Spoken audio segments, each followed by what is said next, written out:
right at the heart of Africa. In the shadow of untouched forests, endless civil wars, and deep poverty, a fire burns that never goes out. This fire is the Congolese people's love of football. They are the Democratic Republic of the Congo, the predators of the green pitches, the Leopards. The story actually began a long time ago, in 1974.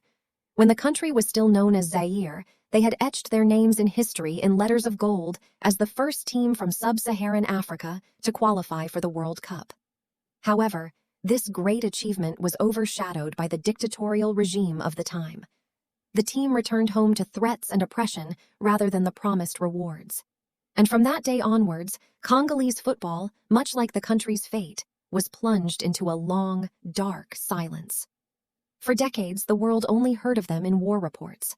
Everyone assumed the Leopards had vanished completely. But there was one thing they'd forgotten. Leopards never give up. They simply lie in wait. That silence, which had lasted for years, was shattered by an earthquake on the pitch at the last World Cup. When the tournament began, no one gave them a chance. On paper, there were European teams with massive budgets and the South American giants who were the favorites to win the cup. Congo, however, had arrived at the tournament as a surprise. However, once the tournament began, all the football pundits realized they had been wrong. The Leopards began to outclass their opponents one by one, not only through their physical strength, but also through the immense tactical intelligence they displayed on the pitch and their unshakable belief. They emerged from the group of death with a lead that no one could ever have imagined.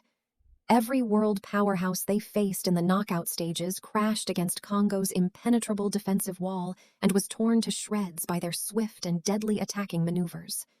The world watched this fairy tale unfold in astonishment.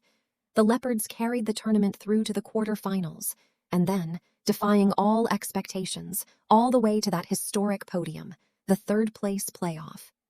This was not merely a footballing triumph, it was the rebirth of a nation from the ashes. Every player on the pitch carried not just their own shirt number on their back, but the hopes of millions of suffering Congolese children. After every goal they scored, they sent a message to the world. We are here, and we are still alive. History was made. Expectations were shattered. The Leopards proved to the world that no force can stop a team backed by an entire nation eager to put all its suffering behind it with just a single victory.